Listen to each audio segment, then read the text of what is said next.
Well, welcome to another episode of Stockport Grammar School Talks Sport. Today we've got an exciting guest. He's an old stop, Matt Barnes, who's been an athlete, running the pentathlon, to going down into working in sports law, at different levels commercially and operationally. So welcome aboard, Matt Barnes. Hi, Danny. Thanks for having me.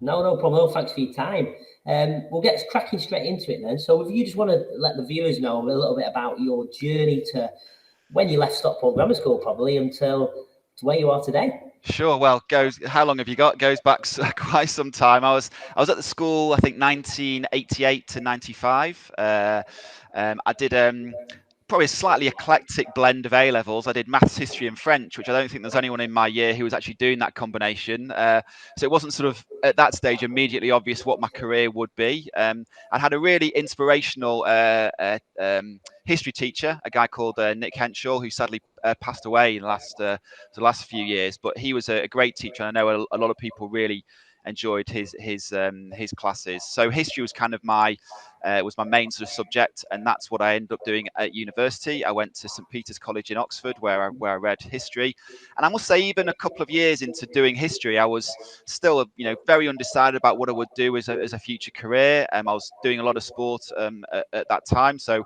the idea of maybe extending my my studies for a little bit longer so I could keep doing sport was sort of attractive, and I remember there's a few of the students in the year above me who were sort of going off and doing work experience at law firms, and that was sort of something that was kind of an interest to me, and I wondered what they were doing it for, and see it seemed that history was something that was kind of quite well suited for that with the kind of work that you do. So that ended up being the career that I pursued. I did a law conversion course because, of course, I'd done a non-law degree, and then at that time you did the legal practice course, which was an additional year of sort of legal studies before you could go on and qualify as a solicitor.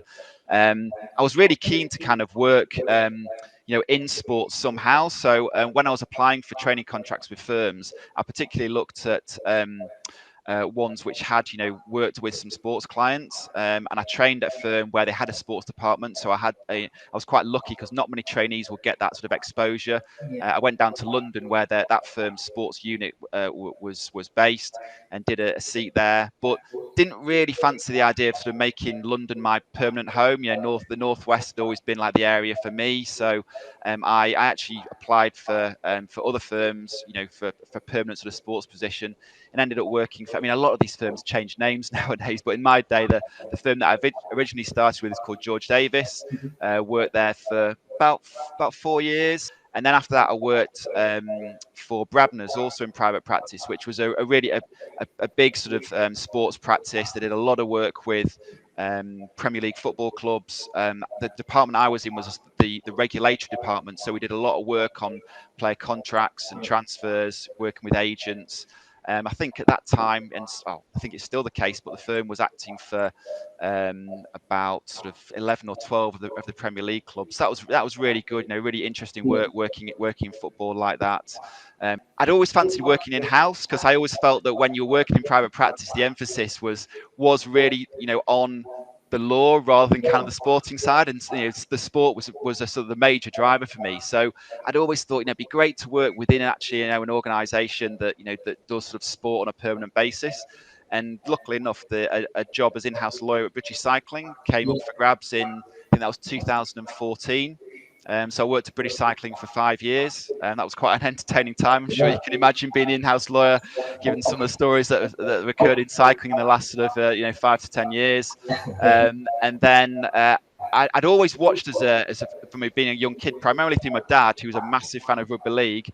I'd always watched the sport of rugby league, and after working at British Cycling for 5 years, thought it was time for change. And the same position at the Rugby Football League came up for grabs, so ended up working there for a couple of years. Fortunately for me, a job came up at the end of the COVID period in the last sort of 6 months, working at New Balance, which is a more commercial than kind of the work that I'd done previously, but still obviously that interest in a sports organisation because we're a sportswear company. So I took took that job there. Also, probably slight step up as well. It's kind of a European position rather than just, a UK-based position. So just felt it was a really good opportunity at that time, and I've really enjoyed the first 6 months. So, in a nutshell, that's kind of my career path in a sense.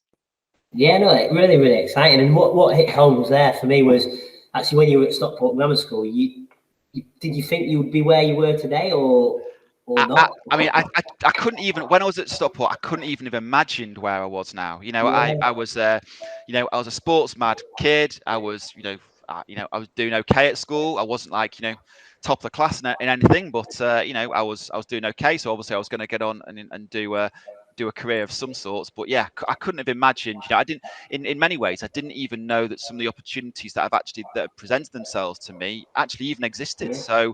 So it's I think that's a sort of a key lesson is kind of actually finding out what is out there.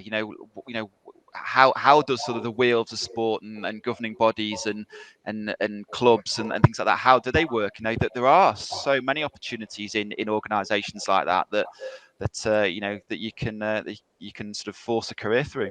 And also, part of your career journey, you didn't stop doing sport, did you? Can you talk a little bit about how you maintained that high level of obviously where you are today in your career path, but also keeping yourself fit, active, and also competing at a pretty high level? Yeah. Well, definitely. I mean, at school, I was very keen on sport. I mean, at that time, Stockport was, I'd say rugby was kind of the main focus for the school, and I'm built for watching rugby, not not playing it. I'm more of an endurance sport kind of person. So some of the sport that I was doing, particularly the running and the swimming, was done probably more outside of school. But that was, even at school, that was a real interest of mine. I was fortunate going to Oxford because they had not many universities had a modern pentathlon team. So, and I'd actually already done a little bit of pentathlon. I picked up the shooting, the fencing, and the horse riding in my sort of latter years of school. So I wouldn't say I was particularly great at that stage, but pentathlon's quite a small sport, so something you can make an impact in quite quickly.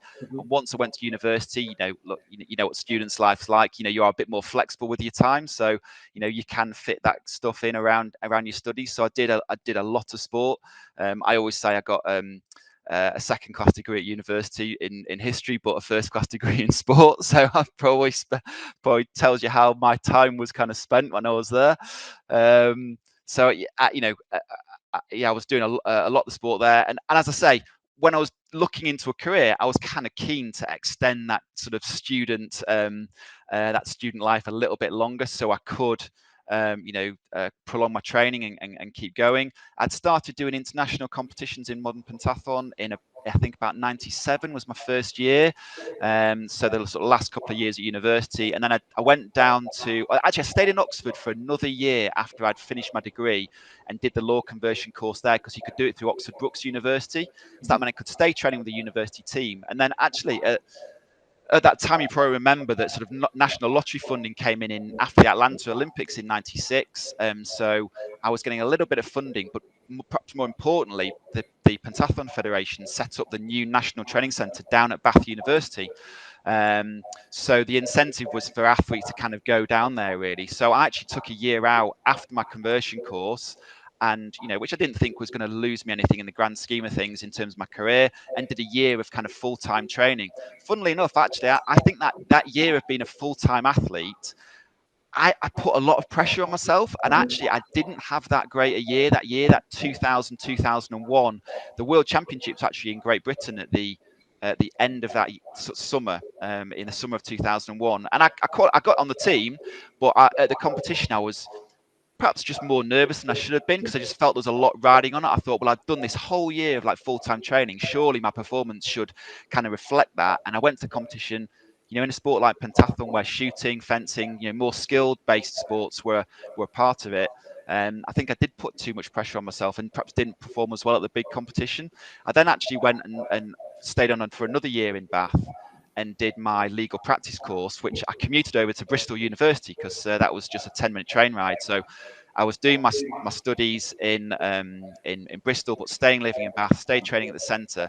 And although actually I probably wasn't able to train as much because I was working it in around my studies, I actually had a much better competing year that year.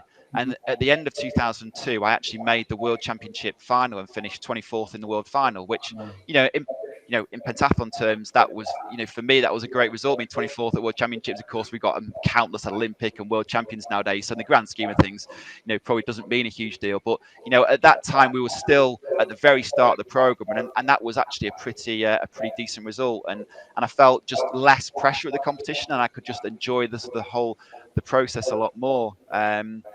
It was at the end of that year that I then had got my training contract in place. So I was going to start, working full time. And I kind of realized that actually combining full-time pentathlon training and a career just wasn't going to work. But my running had always been my best event in pentathlon. I'd actually won the run. I've been the fastest runner at the World Championships in San Francisco in 2002. So I was a good pentathlon runner. I didn't know how good I was really as an individual runner, because of course I was doing all this other training as well and wasn't actually doing that much running. So I thought actually running's quite a bit more easy to do in terms of fitting it in. You only have to run twice a day, whereas in pentathlon I've been training 3-4 times a day.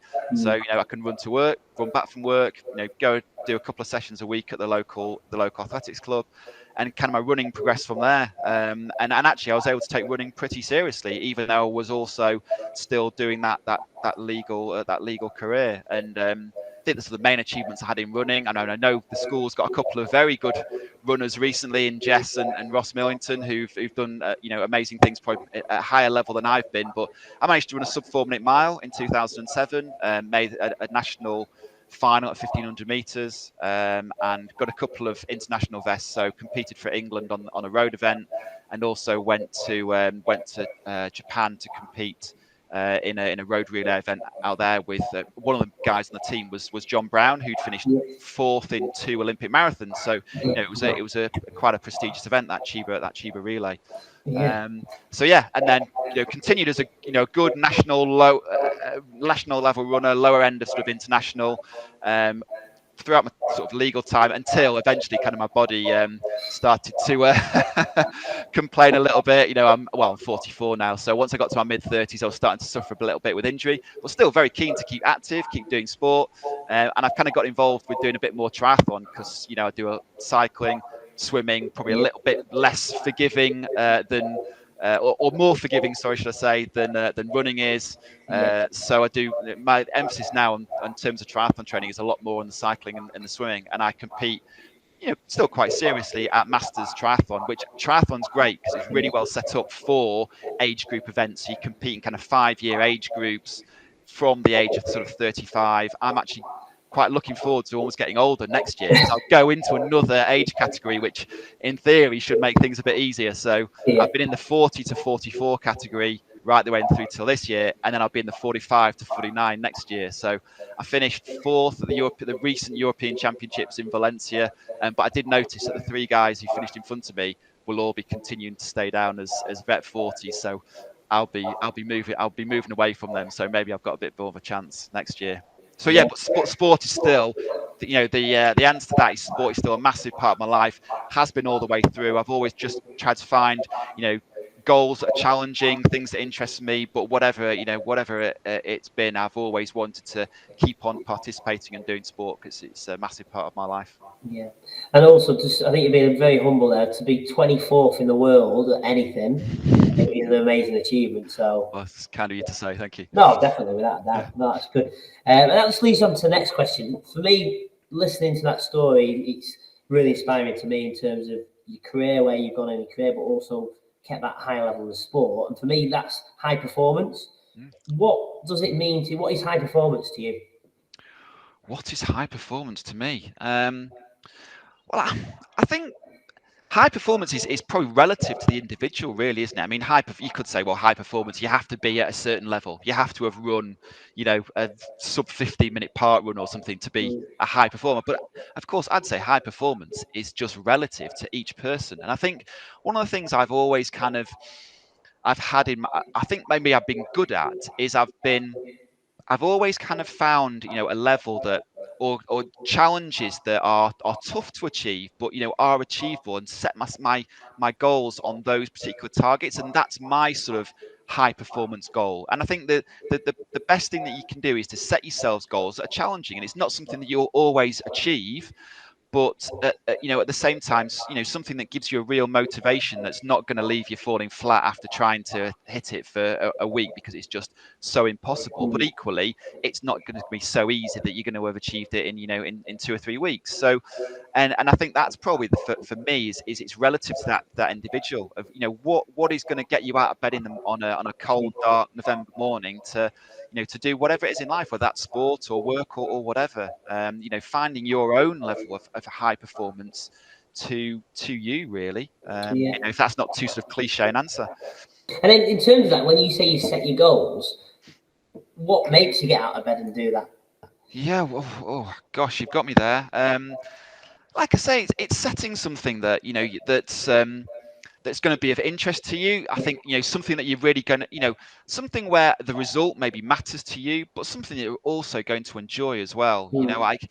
I've met a lot of people at the sport in sport that I've competed with who they're really great at what they do, but actually not always the love of the sport is there. You quite see it. I often run into people now because I've competed with people in my 20s, and I'll see people and I say, oh, are you still running, or are you still doing pentathlon? They did it because they they were good at the sport. That was the main driver for them, and that's fine. But I always think that will only take you so far. That actually you need an inherent joy in what you're doing. You need some that you need it when times are going to get hard. That actually there's an intrinsic interest in that activity, whatever that might be. And then leading on, obviously, in your journey, career-wise, sport-wise, you have highs, you have lows, and when you've been in a low, what sort of things? How did you manage that? Really, how did you manage to get out of that low and move forward? I guess. Well, I think actually that's probably where the sport is the sport comes in as well. I mean, I always think in life as well that and I've heard a few people say this in when they've given sort of sporting interviews, but I always try and sort of roll the punches a little bit, so you never get too emotional or too high when something has gone well, but equally when something's gone badly, it's probably never quite as bad as you feel as well. So it's always good to sort of keep on that even keel, and I think keeping that balance just in your life generally. So I've as we know from this conversation already, my work has always run sort of in tandem with my sports. So I've always had different things going on. So I think sometimes when you put all your eggs in one basket and maybe that thing perhaps doesn't work out, then and that goes from being, you probably tell it to any sort of student really, that actually maybe even if you are fantastic, super great at one particular sport, that actually you always need some sort of backup plan. You always need those sort of options. And I think that I've always been lucky because I've had that, when things haven't been going so well at work, I've had the sporting side. And I'd go back to what I said before about that year in 2001 was probably a really good example where that was the one time where I threw everything in the sporting basket. And actually, it didn't work out so well for me because I felt I put too much pressure on myself. Whereas the year after, where I had a bit more of that balance, that's I had a much better year, a much better year sporting wise, but also I enjoyed it a lot more just generally as well. And I think, even more recently, of course, that the COVID period has been really tough. And I must say that the period working at the RFL, I had 1 year prior to COVID working there, and that was, it was challenging, no question. But then that second year where sport just sort of fell apart completely. I mean, there was, the sport of rugby league, we were worried that, clubs were going to fall by the wayside, and we had the furlough scheme was put in place. And when I stayed on working, I didn't end up on furlough, but took up some other responsibilities of people who had been. And that was a really, really challenging year. And I found that, very, very tough. But actually, one thing that did help me was, at the end of the day, still going out for a run or still commuting to work on my bike, making sure I got that activity, I got that release, so everything wasn't kind of, it didn't feel like the world was upon my shoulders, and there was some other interest that I had just to sort of And also I think one thing that probably helps you with this, because you come back at the end of the day. I've got a young family. I've got my wife as well. And actually, sometimes I'd leave work. I wouldn't be in a great mood. I'll Yeah, confess that. And I think if I walked straight from the office into my house, the danger is that kind of the family sort of immediately see that you've not had the best day, and they sort of sense the atmosphere. Whereas actually, you get that half an hour run to run back to your car, or you yeah. cycle back home. Actually, not everything's been forgotten, but a few of the things are forgotten. So you're walking back in a bit more of a positive mindset, a bit more positive frame of mind, and it's better for you. It's better for the family. And then, obviously, again, in your journey, you've had lots of people probably who've influenced you. Does anyone stand out who's influenced you, and why? Well, I mean, I'd go back to my time at school. I'd say Nick Henshaw, the history teacher, without question. I did continue to meet him, on occasion when I came back from university, and we still stayed in touch because I was incredibly grateful, because he, he maybe didn't teach me necessarily anything in sport, or he maybe didn't, he didn't wasn't influential on my actual sort of legal career. He didn't teach me any law or anything, Yeah, but he set me on a path. He taught me a lot of things in school. And just the fact that he was such an inspirational teacher, and gave me that interest for history, which then led to my degree, which then subsequently led to so many other things, the people that I've met, the university that I went to, the jobs that I've had since then, and yeah, just the doors that opened. I'll be forever really sort of grateful to him for all that. So I'd say he was, in terms of sort of shaping my life, he was very important. Of course, there's been outside of that, some very important people, coaches who've taught me in athletics, even just friends, peers, who've always been a good kind of sounding board. I've got a couple of friends who always be very interested in the sport that I do, and offer often. They don't even realize it, maybe, but sometimes offer some quite yeah, sort of sage advice. So and people that I've worked with as well. I think one guy in particular was a guy that I worked with when I was at Bradners. Well, the firm's called Centrefield nowadays. The firm's separated off into a separate sports unit. But a guy called Matthew Bennett, who I worked with, who he was always one of those ones who I'd say was he had that real even keel. He'd never probably get too excited about anything going particularly well, but at the same time was, even if he was with a really difficult client, or he was on a particularly stressful transaction, and he was, when I worked with Matthew, we were doing work with clients like Manchester United. So when I was at Centrefield, I remember being involved in a British record transfer fee when United signed. I think it was Dimitar Berbatov went from Spurs to Manchester United, and we were doing that transaction at midnight on transfer deadline day, with people like David Gill, Daniel Levy involved.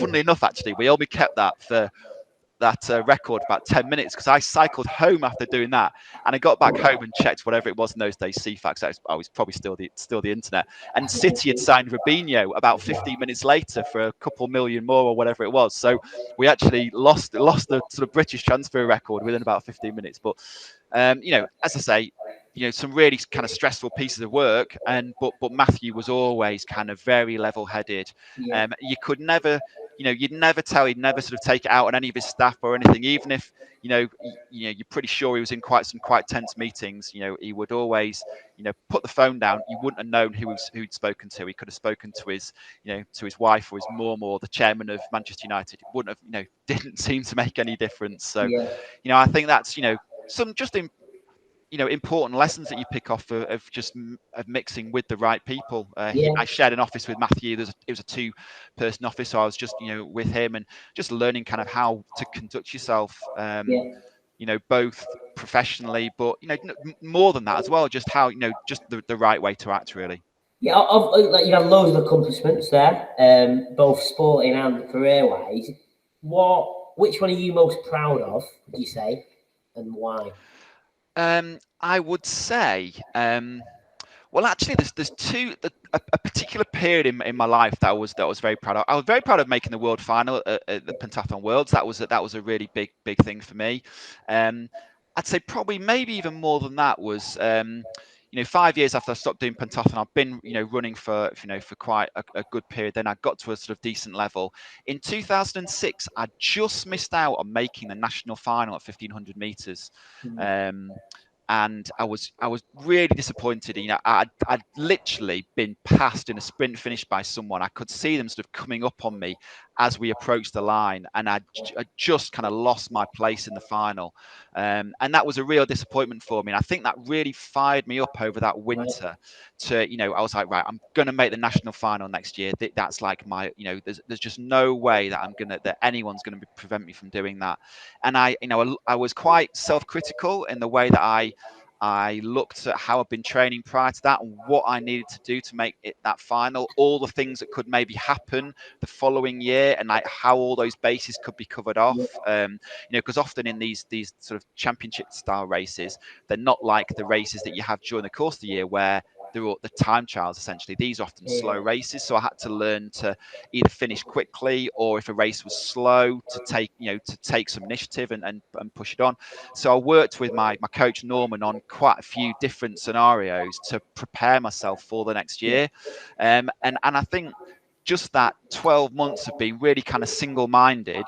And then I went to the next year and I made the final. And I remember coming across the finish line, and I probably looked a bit of an idiot, to be honest, because it was on me semi-final. And there's probably guys there who, for them, making the final was kind of a given, and they were happy with it. But I was like leaping around, going.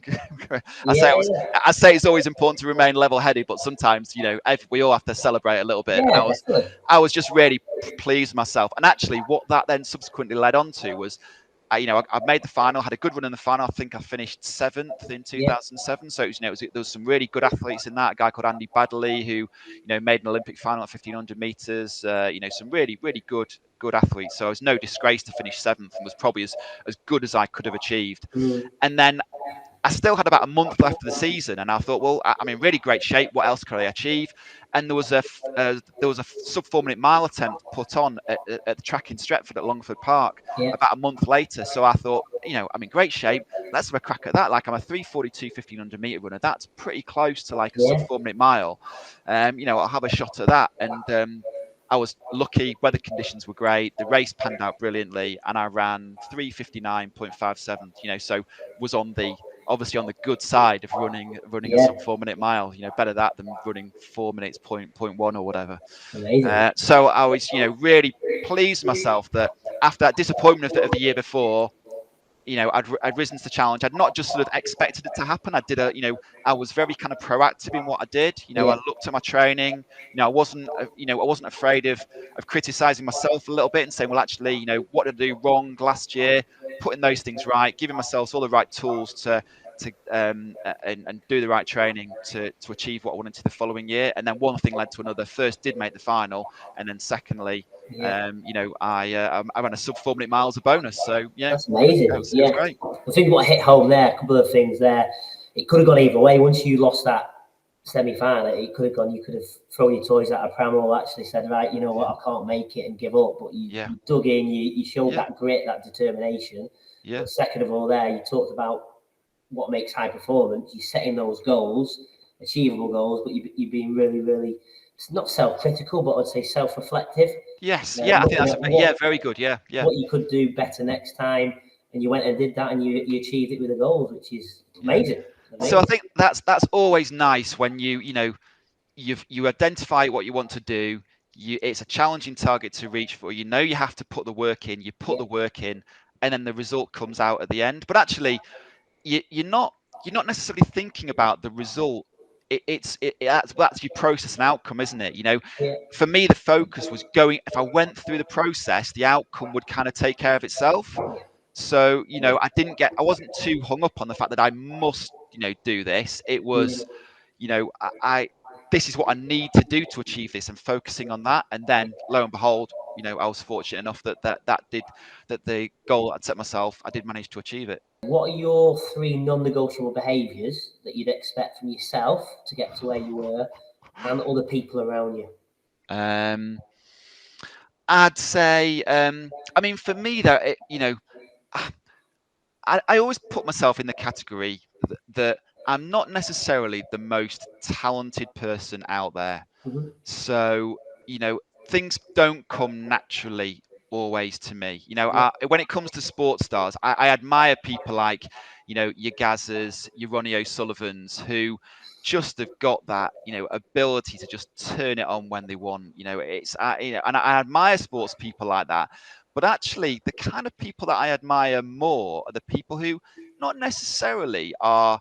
You just know that they're not the supremely talented Yeah, ones, but they've just worked like so hard to get where they want to. Like maybe a silly one, but and maybe it's not right because I think he probably is still incredibly talented. So I'm not saying he's not without talent, but a guy I always sort of looked at was someone like Tim Henman, yeah, for example, who I always thought he got the absolute best out of himself. And he never won a Grand Slam, and people say, oh, he was a choker and all this kind of stuff, But actually, I think he more than kind of he wrung every single drop out of his career, and he gave everything. And he was at the end of it, he was a little bit unlucky. He played Goran Ivanisevic in that famous semi-final. That was his sort of big chance to make the Wimbledon final. Didn't quite make across the line. But I've always kind of admired sports people like that who put in that real effort. So I'd say for me, the characteristics I would look for would be hard work, yeah, would be discipline. I see a lot of people who get like 95% of the things that they need to in place, yeah, and then seem to just toss it away because they're not prepared to do the extra 5%. I just think like for me, my mentality was, why would you do that? You've gone so far, you've invested so much.